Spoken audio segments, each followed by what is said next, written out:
In episode 13.2 of Unshuffled, we listen to the second album from Slomosa called Tundra Rock. Let's have a listen.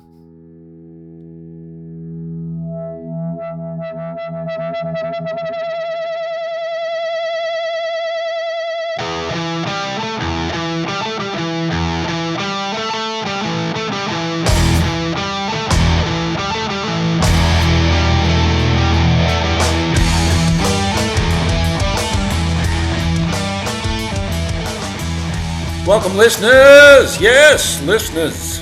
Kevin! All of you. Unshuffled. This is Unshuffled. What a podcast this is. You're in for a treat, listeners. We are bringing back the album, and we've got a really good band. The band is called Slomosa. And joining me, my man in Japan, Mr. Scotty D, he's going to tell us all about their second album, which is the topic for today's discussion. Scotty, what are we listening to? We are listening to Tundra Rock, the second album by Slomosa. This is from September 13th, 2024. Produced by Eirik Sandvik again. Label is Stickman Records this time, recorded at same place as last time, Polygon and Marinius Studios in Bergen, Norway. Polygon or Polyphon? Oh, was it Polyphon? I thought it was I Polygon. think it's Polyphon. All right. Doesn't matter. Again. Half-assed internet research. Lineup has changed. We have Benjamin Berdos on guitar and vocals. We have Tor Erik Bai on guitars. We have Marie Mo playing bass. We can also find Marie Mo in another Norwegian band called Razika, where every member seems to be named Marie or Maria. So look for them, listener. And then Jard Hole on drums. Okay. Nice Norwegian names there, Scotty. Well done. Thank you. We don't know what happened. We mentioned this on the last podcast. Why did they have a completely different band now, except for the one guy? I don't know. Don't know what happened. Don't know. We could wildly speculate and start rumors, get us sued. We could. But yeah, look, everything that's on YouTube, all their social stuff, it has these band members. So these are the ones that I'm familiar with. And I wouldn't say there's any wild changes to the sound of the instruments on this album. It's not like, oh wow, and we'll get into the music soon, but it's not like a completely different sounding band all of a sudden. It's like three different people. For the record, I just looked it up, Yep. and it basically says that there was nothing dramatic or anything like that. It was just it was described as a normal early band evolution lineup change. Okay, just normal to change 3/4 of your band. It's normal. Yeah, no drama. It's all very polite. Thank you, gentlemen. Come again. And you can be on your way now, and we'll just bring these other three folks. I mean, but if you look at it, 4 years. There were 4 years between albums, so it's conceivable that you got a bass player that's like, I think I'm gonna go play with these guys now. All right, thanks for coming. And then a drummer, I could see where it would happen. Yeah, and also, I mean, you're probably not making much money and getting Right. gigs and stuff when you're just starting out. So you would imagine it's easy to get discouraged and for people to go their separate ways, and that's all fine. So yes, I'm glad to hear there was no nasty bust up or anything. It was just a natural evolution. All right, listen. So as we always do, 4 categories. We're going to talk about the opener, the killer, the grower, and maybe the filler. We'll see if we have any. And you should, if you haven't, chase this album up and listen to it now before you go any further with this podcast. Tundra Rock by Slomosa. This one's available on Bandcamp, all your major streaming services, so you don't even have to pay for it if you don't want yet, although you should long term if you can. Well worth a listen. we pick good albums on this podcast, and this is no exception. So go check this out, and then join us because we're going to dive into it, starting right now with the opener. Scotty, it's hard to say this. Afghansk Rev is the opening track. What did you think? Yeah, no, I mean it's an instrumental, which we had talked about for the last album. How there were a couple songs that I thought would have served well as instrumentals, and this one they went ahead and gave us two. They start with an instrumental and just kind of an awesome sludgy introduction that hits hard, goes quiet, hits hard again. I think that it's just sort of establishing that this is what Tundra Rock sounds like, right? Which is sort of a play on, I assume, desert rock, but here's Tundra Rock, and this is it. This is what it sounds like. This is what you get. And yeah, I like it. Yeah, me too. It's a solid intro. I like it. It's kind of Kayasi, but there's no surprises there. There were plenty of kind of Kayasi songs on the previous album. A little bit. It's not certainly not upbeat like some of their other songs. It's kind of doleful. It soon gets heavy. But yeah, I like it. It's a nice little opener. Happy for him to go with an instrumental. Normally we have more to say about the opener, but there's just not that much to say about this. It's a nice little instrumental opener and a nice. Often you get the palate cleansers further in. Like here, this time we've got the palate cleanser straight up. So you start with a nice clean palate for this album, and it does its job. Good opener. Like it. All right. Killer is our next category, Scotty. Our favourite song off the album. I'm very interested to hear what yours is. Oh, Let's God. see. It's Red Thundra. Yeah. It's Red Thundra. Like, okay, the opening bass is awesome. The opening bass line, yeah, and then Marie Mo's vocals come in. We've got that's the thing about this album is that not only do the sort of the vocal stylings change, and I can talk about that I think at some point here, but he just the and we've had so many of these conversations where we talk about these bands and we trace their trajectory, and oftentimes we end up tracing the trajectory of the lead singer getting sort of comfortable with what their style is. This album's no exception to that. Here we find that Benjamin Berdos is sort of adapting and changing his style, and I'm here for it. I really like what he's doing on this album. But we also get Marie Mo coming in, and she does very little as far as lead vocals are concerned, but she does a lot seemingly with backing vocals. But this is one song where she jumps in on, she gets a verse, and it's awesome.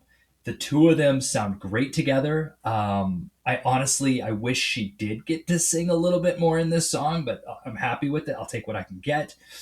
I don't know what Thundra is. I imagine it's a portmanteau for Thunder in the Tundra, which I would totally watch that WWE event. I love how this song ends. The drums are awesome against that sort of that pulsating guitar rhythm. The other guitar then cuts through, leading to the final chorus. The ending of this song would have made a perfect ending to the album. But what they do with the end of this song leading into Good Morning, and we can talk about that later, is equally satisfying, I thought. It's just this awesome, powerful ending, and if I'm not going to get the end of an album, I like the way that what they do with it as far as sequencing is concerned. Yeah.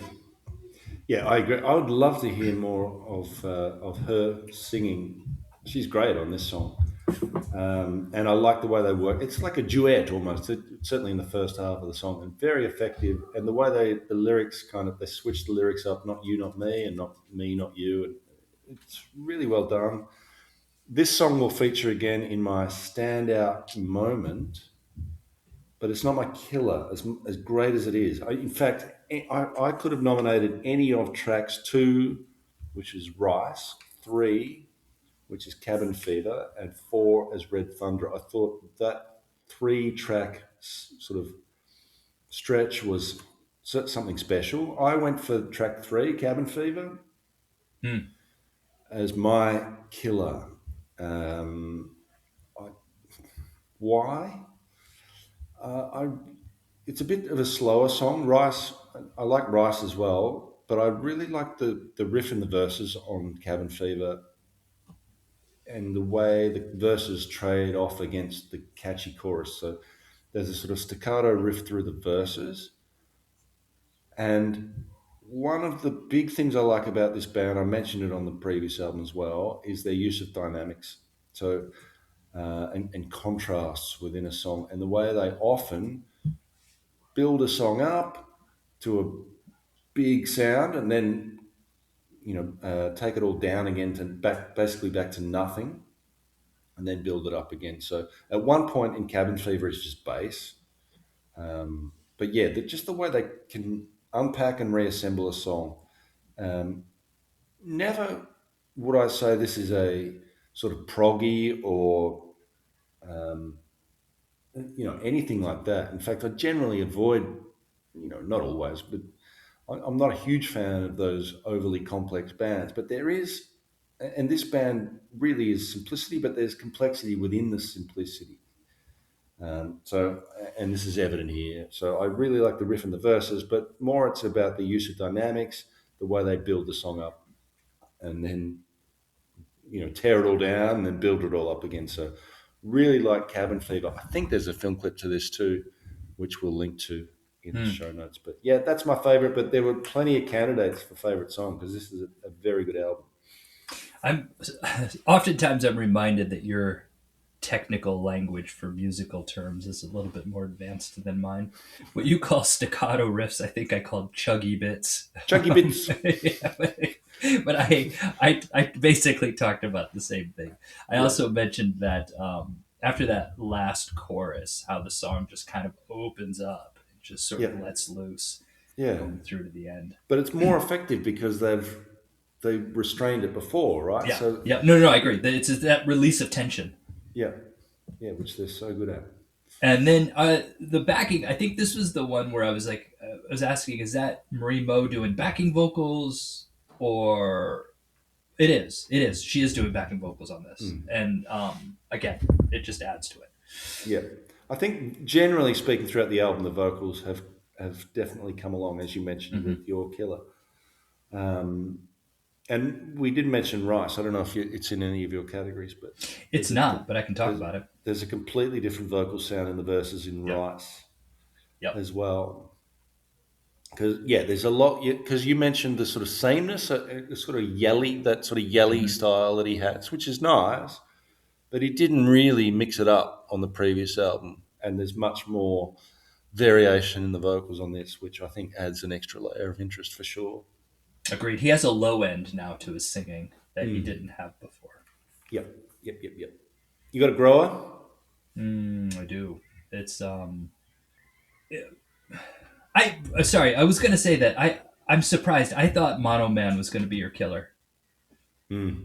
Just because you've been singing that song throughout both podcast recordings today. I thought for sure that was gonna be your killer. My grower is Dune, the last track on the album. I really like the acoustic guitar sound at the intro. I love the way that the other riffs come in from the other guitars and just sort of layer over that. I love this one, the harmonizing of their vocals when they're doing that like rhythmic chanting is so good. It's so good. Like that's where I'm like, oh yeah, the band is now these two people. It's a cool song. I even as I'm was writing the notes, I'm like, is it my killer? Is it my grower? I think it's my grower though. But I love how the song builds up. I love how it ends. I love that just bit where it breaks down and does the chanting. So it's my grower. Yeah.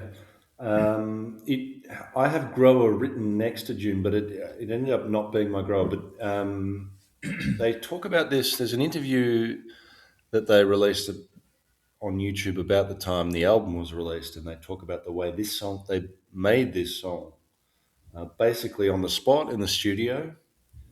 And I love the Middle Eastern vibes in this, that sitar-y kind of sound. No, and the chanting, I love the chanting too. So there's a sort of tribal hypnotic vibe to this. Great way to finish the album, I thought. Really liked that as a finisher. Agreed. But it's not my grower because Mono Man actually ended up becoming my grower. Mono Man because I initially dismissed it as sounding too much like Queens of the Stone Age, too much like Regular John. And in the end, I just said, I don't care. Like, if you're going to be derivative of the first Queens of the Stone Age album, because I love that album and it's just great. And it's not. It's actually there's more to it because when you listen to it more and more, you start to realize, oh no, they've done a few different things here and they've taken it in a slightly different direction. So yes, you get the with the clicky drums and okay, oh that bit sounds like Regular John, but then towards the end, there's a really cool riff in the second half of the song where it's so cool. Just little variations on the riff. This would be great live. The studio footage of them playing this is great, and it's just so enjoyable and fun that ultimately I managed to throw off my snobby, um, oh no, how dare you, was my first thought, and in the end it was like, no, I'm so glad you did. But it grew on me. Mono Man, love it. Nice. That's the definition of what it is. The grower. Yep. Filler. Sometimes we don't have a filler. Do you have one on this album? I don't. I did, but I don't. You did, but you don't. Mine, Yeah. I do. It's filler. I once again the word filler is bad. We need a different word. But I just thought I was happy for a song to sound like Demon Cleaner. But my problem with a song on this album sounding like Demon Cleaner is that there was a song on the first album that sounded like Demon Cleaner. So MJ is the one that sounds like Demon Cleaner on this one. Scavengers was the song that to me sounded like Demon Cleaner on the previous album. So yes, derivative. Okay, I'm okay with that. And Caius is a great band to sound like. But it just got uncomfortably. This one was the point where it just got a little bit uncomfortable for me because we'd already heard a song that sounded like Demon Cleaner. I mean, almost at some point, I expected them to start saying, yeah. They never quite got to that level, but it just got too close for me. So, fill is the wrong word, but it just got a little bit too uncomfortable for me on MJ and stopped me really enjoying it. I don't know what you thought. In fact, in my notes said this one calls back to the Caius influences, and this one reminded me of maybe a track from that hadn't maybe been recorded in the last album and sort of carried over. And lyrically, there's nothing to suggest that this song is about Michael Jordan, lest you think. I don't know what MJ means. Michael Jackson, maybe? Maybe Michael Jackson. What other lyrics? Why is it called MJ? I've never even thought of that. No, I have no idea. Can we try and work this out on the spot? MJ. Let's do it. Lyrics. The desert summit, slowing down. Won't you listen, hear me out? I seek the release. Suddenly, finally I'm. Because I know how it goes. There's MJ. There's nothing in, There's no M or J. Nope. Yeah, I got nothing. All right. That's a mystery. And it will remain so.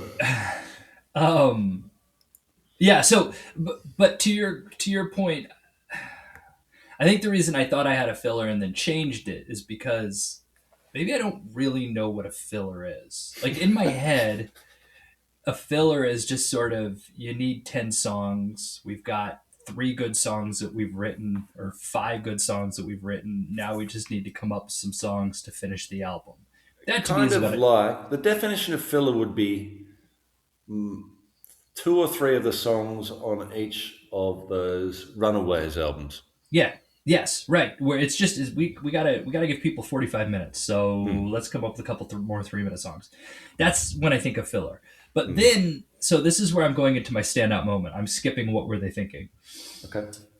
What technically is So Good Morning is an interlude. 40 seconds? Yeah. That's technically not a filler, right? I mean, it's strategically there. It's strategically part of the sequencing because if I think of filler, I think of it as you said negatively, and I don't think of Good Morning as negative. It just seems like a quiet little interlude. I don't know why it's put there, and I think the reason, like if this was an album from 1973, I would say it's there because of the sequencing of the vinyl, right? It's does anybody do that anymore? Don't think so. Like, do people still think about that? And if they do, that's what I think it is. I think it's just this brief 40-second, 41-second pause between that amazing ending from Red Thundra and then just that sort of like that pulsating, that rapid fire pulse of the bass riff for Battling Guns. Would this be at the end of side one or at the start of side two? I would see that's what I was also trying to figure out. And I'm assuming if we look at, I don't know, where would you put it? Do you end side? You end. You know what? No. I know the answer to this. You end. You end at Red Thundra, and then you flip it over. You get a bit of Good Morning, and then they nail you with Battling Guns. That's what I assume. I mean, there would be a way to find out, right? We could look it up. I'm sure there is. You spoke about battling guns. What do you think of that? Well, that's actually. I'll talk about Battling Guns in my lyrics. Oh, okay. This was so we there's obviously big Queens of the Stone Age vibes, and this has them again. Yeah, I thought this was he spoke. The reason I ask is because he spoke about the singer guitarist guy with the afro spoke about this as one of his favorite songs, and I think because it is something quite different and new for him and the band, that time signature. What is it? What is that? I mean, 8/4. I don't know. Whatever the hell it is, but it's a different rhythm for him. It's not just your straight stoner rock beat. It's more, and Queens of the Stone Age did that as well. Sort of a shuffling rhythm. So yeah, I like that one as well as something different. And again, that same way they deconstruct and reconstruct mid song, so they do that again, which they always do very well.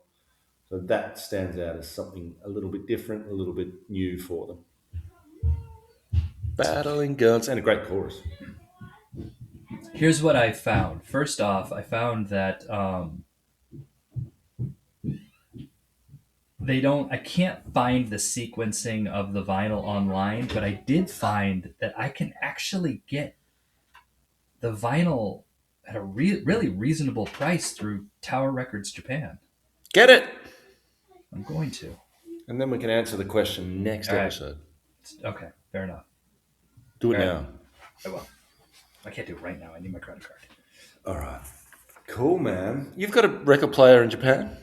Yeah. Yeah. Yeah. Okay. Good. All right. Well, that'll be good. I'm keen to hear about the packaging as well. I don't even have it with me. I bought the CD and I don't have it next to me. Normally I have it with me. We haven't spoken about the artwork. Oh no, I have the artist. Who's the artist? The artist is Elsa Enestia. Okay. So it's just that two-tone. Same artist as the other album. Yeah. So the first one had the camel and this one has some nature stuff. Like a river flowing through a tundra, I bet. Yeah. That's what I suspect. But like that wood block print style. Yeah, I like it. I like the way that the logo up there at the top with the sun. That's pretty cool. Battling guns. Just to preface notable lyrics. Overall, I thought the lyrics were much better on this album than the first album. Well, yeah, because you kind of that you talked about that the last album, that the content of the last album, you weren't feeling it.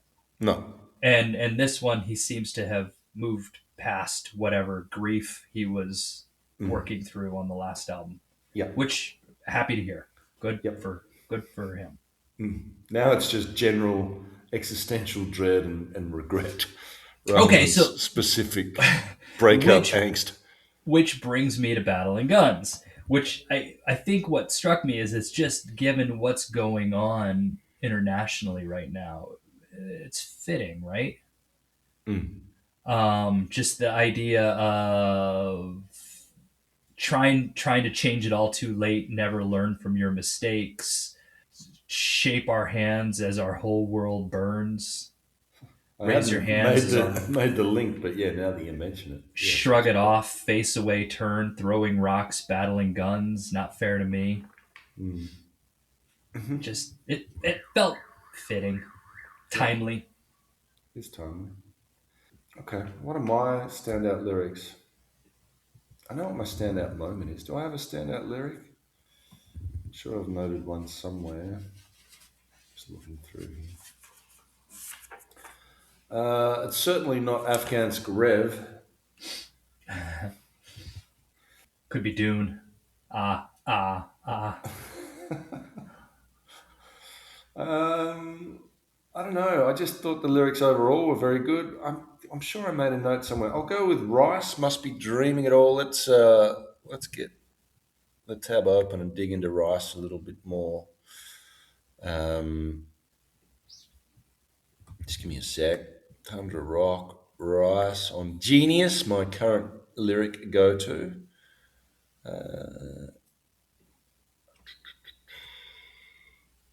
No, that's not that good. No, I'm not going with Rice. That's pretty. That's throwaway. That's worse lyrics. Rice. I got something better here. Monoman had some good lyrics as well. Um, so start on a high. Now I'm wasting my life away.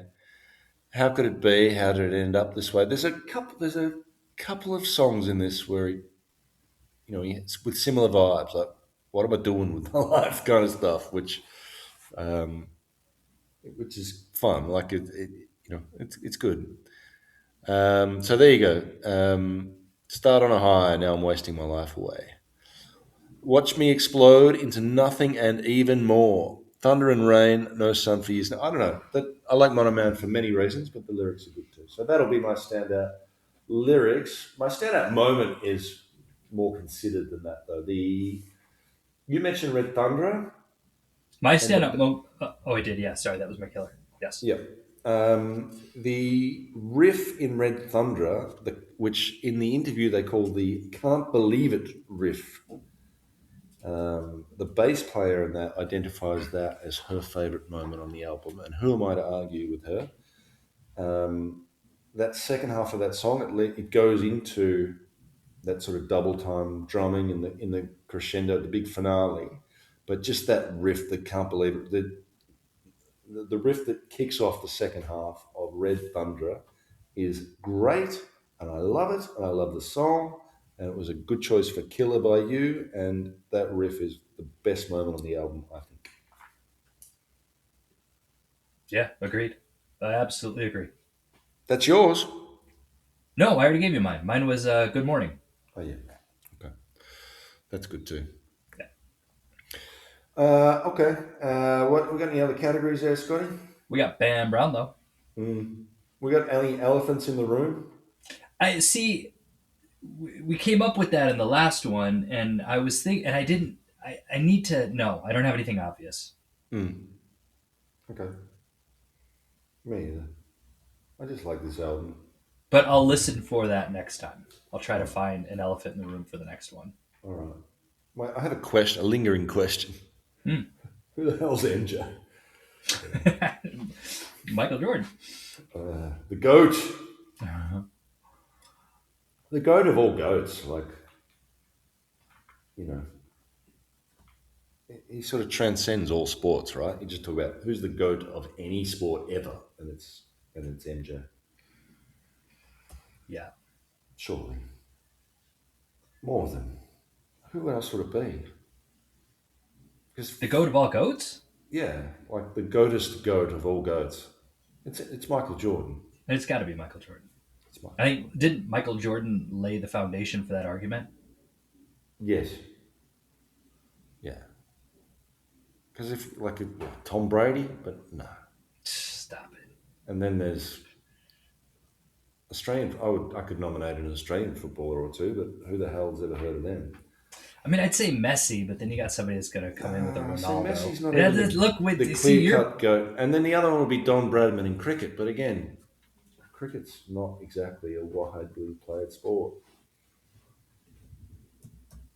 It's Michael Jordan. It's Michael Jordan. All right. Cool. So no elephants in the room. This Tendulkar for cricket? No, come on, man. No.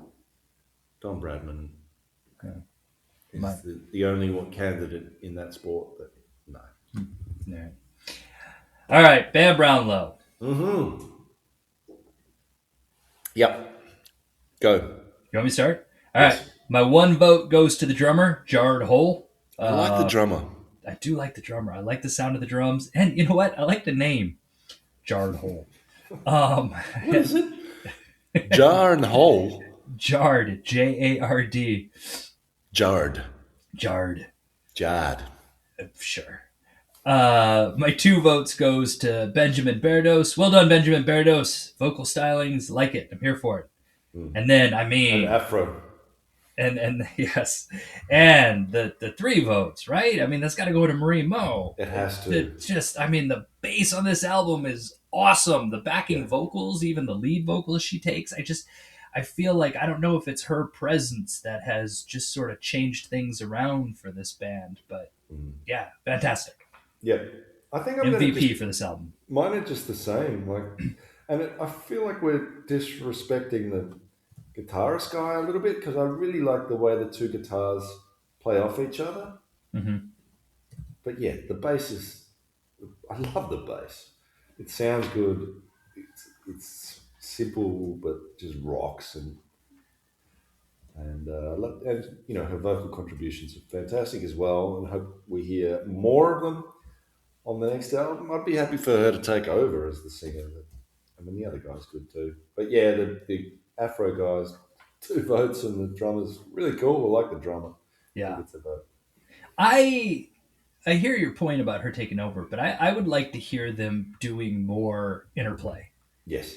I want to hear more of the 2 of them together. Yeah, I wouldn't want to lose the vocal. I do like the vocals of the current lead singer. He's good. But yeah, hopefully she grows in confidence and contributes a little more because that is a standout, that duet style on Red Tundra. It's a great track. Yeah, agreed. All right, we're done. I believe so. Covered them all. Okay, good. Well done, us. Last podcast, all those years ago when we recorded, 20 minutes ago, we nominated our favourite years in heavy music, and now I would like to hear your top 3 from your favourite year, Metal Man Matt's top 3 from his favourite year, and I'll give you my top 3 from my favourite year. All right. Should I start? Yes.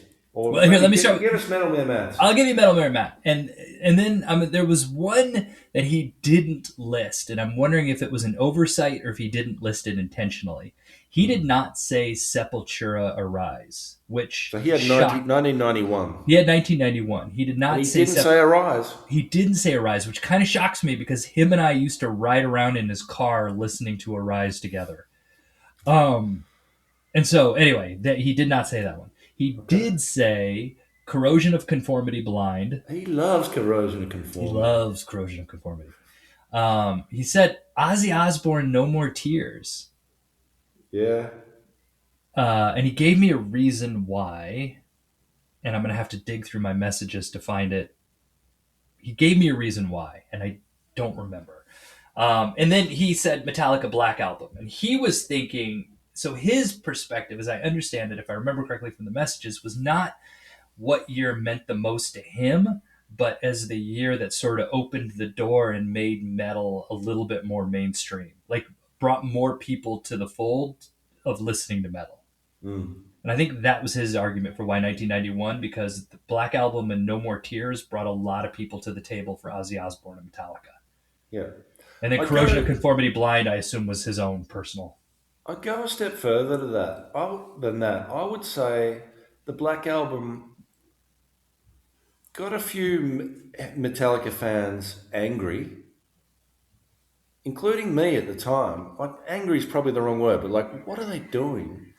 I want my and Justice for All stuff back. I want them to be Mm. super heavy. But it changed my views on music, and ultimately I ended up coming around to it, um, and just thinking, well, what is it about music that I like, and does it have to be super heavy? It's an amazingly produced album. Bob Rock, I'd never liked or thought. Well, I just thought, what is this guy doing with his band? This commercial sounding stuff, but ultimately it changed. It forced me to rethink what I'm looking for in music, basically. So Mm. yeah, it didn't just mean new fans came in. It meant current Metallica fans had to reassess their priorities and decide: are they in or are they out? Is commercial okay or is commercial not okay? Fair. There you go. All right. I was 1986, and the three that I picked were Somewhere in Time by Iron Maiden, Peace Sells But Who's Buying by Megadeth, Master of Puppets by Metallica. And I had Raining Blood by Slayer, but I realized, I gotta be honest with you, the three albums that I picked, I just, I enjoy more than I enjoy Raining Blood. Mm, So I went Iron Maiden, Megadeth, and Metallica. okay, hard to argue. How's Slayer? Where do you stand on Slayer these days? Do you still listen to them? No, I don't. Did you like I them back in haven't. the day? I was into. I I don't know. I gotta be honest with you. I don't know why it was never a conscious decision to just kind of fell away. Like I love Raining Blood. I love Seasons in the Abyss. And then I think I kind of what was after Seasons in the Abyss? 1994 was. I can think of the cover. Was that sort of what was it called? Oh, come on. Divine Intervention. Divine Intervention. Yes, Yeah, yes. yeah, yeah. So Rain and Blood, South of Heaven, Season in the Abyss. Those three albums I listened to a lot. And then I think by the time Divine Intervention came around, I had already I was I was busy that day or something. I don't know. I kind of just I from there on out I sort of just kind of fell out. Right. No, I quite like Divine Intervention. Some of the songs, I like Ditto Head, for example. Mm-hmm. And I really like God Hates Us All. It's probably their angriest album. But in the end, with Slayer, to me now, looking back, it's like, do I want to listen to a song about serial killers? There's this sort of there's this sort of uncomfortableness with some of the imagery that they use that's a little bit too close to Nazi symbols, and Mm, they would say they would have arguments for why that's you don't take it literally and all that. But as a grown man now, I think, well, is that what I want to be right. promoting or thinking about? I don't know. There's some they sang a song about, and then, no, they would never say we're glorifying it. They're saying we're just pointing out how horrible it was. Okay, I don't I know. I just don't want to be do you spending know my what leisure time thinking about serial killers and Nazis, basically. I think it just dawned on me. I think when the reason I didn't listen to Divine Intervention, and I think it was really it was just because I think Lombardo had left the band. Yes, And I think at that point I was just like, you know what, I'm going wherever Lombardo goes. right. So if and I think it was that like that caddy. I think I stopped listening just purely because Lombardo had left. Yeah, well, he was the reason to listen to him in the first place. Hmm. The double kick on Halloweights, the drumming on Rain in Blood. Yeah, I mean, Lombardo was the king, and I mean, the other members were great, but I just loved the drumming in Slayer. That was what drew me to them. But there were other things that maybe drew them away. But I just live, man. Have you seen them live? No, I have not, and that's I was supposed to go to a show with Metal Mayor Matt. It was like Slayer. It was that. Oh, what was it called? It was Slayer, Alice in Chains. Oh, I don't even remember. Anyway, no is the answer. Okay, because I don't think there's a better sounding drum sound than Slayer live. I just whatever the technicians do, I don't know. They just I saw them. They had Megadeth supporting, and then Slayer playing live, and it was. I've mentioned it before on this podcast. Tom Araya had blown his vocals out in Melbourne, but just the sound of the drums, like man, that they do it right. They really nail it. And Lombardo's such a great player. He's back in the band now, so yeah, that's the thing about Slayer that draws me back to them. But there's a lot of other things that I can pass on. Clash of the Titans was the Clash of tour. the Titans. That's right. Yeah, That was the tour. yeah, yeah. I remember it. Who was it? It was wait. It was Slayer. Who was it? Slayer, Alice in Megadeth were on Chains. that tour, weren't they? Were Megadeth on it as well? I think Yeah, it was a co-headlining tour of Megadeth and Slayer, and then they Anthrax. had Suicidal Tendencies, Testament, Uh, Alice in Chains, Anthrax. Man, how did I not go to that? yeah, that would have been good. Huh. Oh, you missed it. Originally, Death Angel was supposed to be on it, and then they had a bus accident. So then Sepultura was invited, Mm. but then something happened to them. And then Exodus was supposed to be on there, and then didn't. I do remember it. Pantera was supposed to be on there, but didn't. Creator. Yes. Anyway, all right. We're going into the weeds. I apologize. My fault. All right. I'll give you my top three from Yep. 2004. 2004. Who would have thought, huh?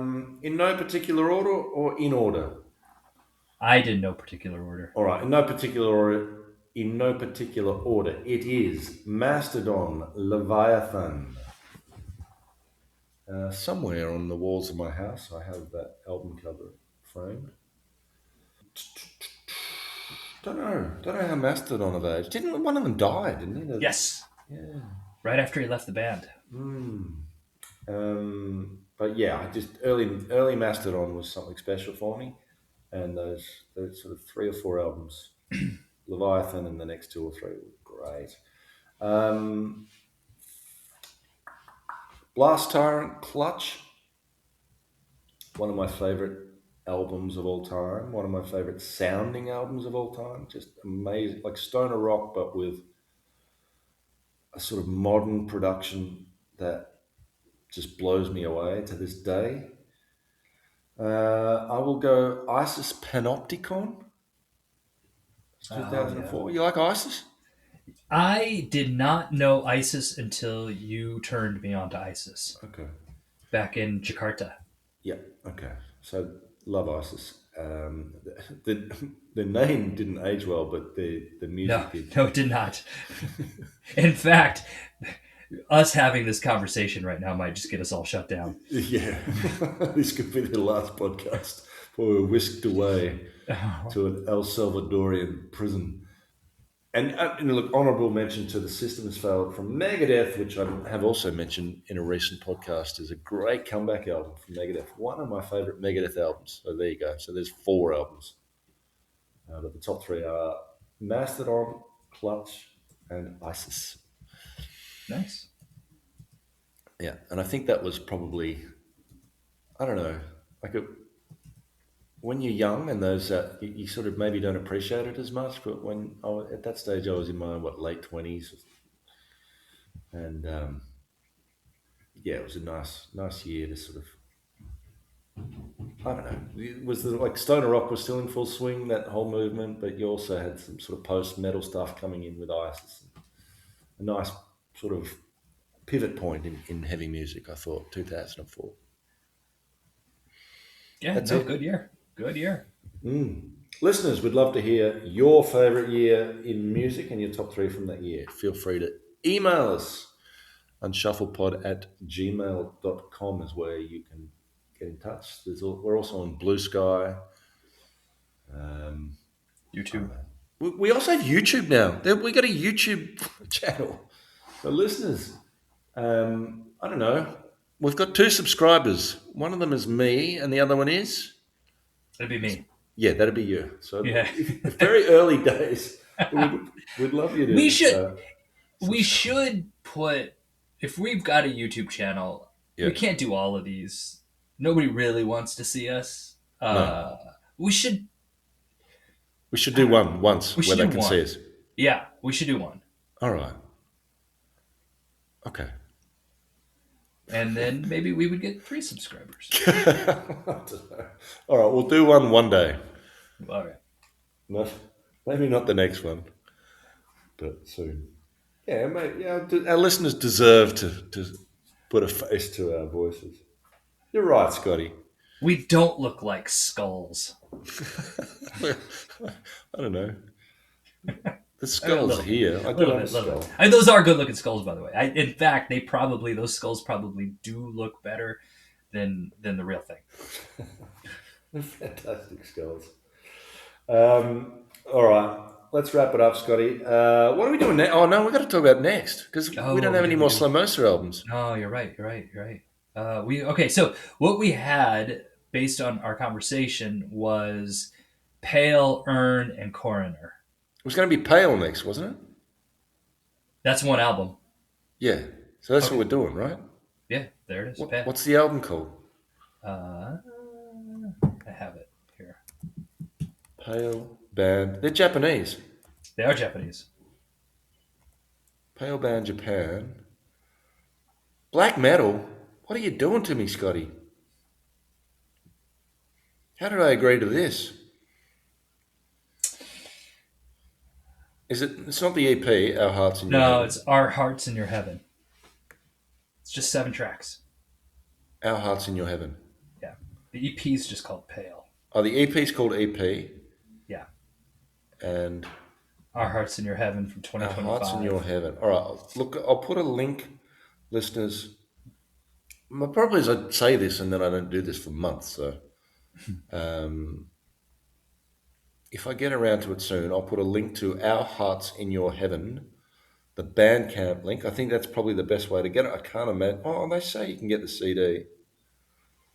It's got 7 tracks, none of them 5 minutes, 8 minutes, 7 minutes, 12 minutes, 6 minutes. Okay. The album Yeah. itself is 46 minutes long. Yeah. Can I read the little blurb? Yeah.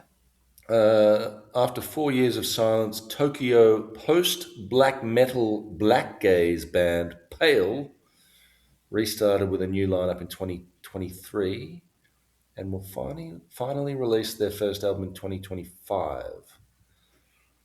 It's their first release in 7 years since EP. They pursued the possibilities of post-black metal by taking a deviant approach that mixed elements of post-hardcore, progressive music, new wave of British heavy metal, and more. Okay, there's a lot in this. There's a lot to digest there. I honestly, I have no idea what we're in for. All right. Well, look, it's one album, so It's good or one bad, album. it's one album. We can do it. Well, at least we're Yeah. not stuck. If we hate it, we're not stuck with it. But maybe it's amazing. Like you read the comments on Bandcamp and you think this is life changing. Um, so yeah, Our Hearts in Your. It's a cool name, and It is a cool name. I love the fact that we're doing a Japanese band. They're not from Osaka though, are they? No, they're from Tokyo. Okay, just up the road. Just up the road. Quick All right. Shinkansen right away. Okay, so listeners, why don't you join us on this one? Black gaze, metal, indie, Japanese, post metal noise, rock, shoegaze. That's of all in Tokyo. there. I didn't hear country western. No. It's probably Smooth jazz. It was, look, who knows what to expect, but why not join us? Come and see. Just something different, and then we'll go. What do we got? Coroner and Urn after this. Yeah. Okay, Coroner then Urn. I think we'd said. I don't know if we agreed on it. Okay. I'm a little unsure about how I'm gonna do with the album research. I'm just trying to look them up right now, and there is not a lot. No, we just make it up. That's what we So normally do. I think I'm just gonna make it up. Yeah. All right. All right. Between now and then, you can see what you can find. Head up to Tokyo. Start asking some questions. Ask around. I'm gonna have to take my daughter. That's fine. She's gonna have to do all the translation for me. She'll sort it out. All right, listeners. So that's what's next. Thank you for joining us, listeners. We always appreciate the time you put in, the downloads. I see them. I see them.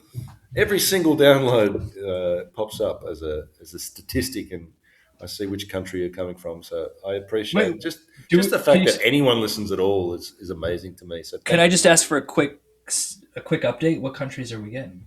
Oh, all of them. All right. No, US is probably number one, I think, in recent times. Portugal's popping up recently now that my students have realised I've got a podcast. Ah, man, I've been able to keep this a secret. I've actively promoted it. Hi to all my students out there listening. Hi to all. Do some homework.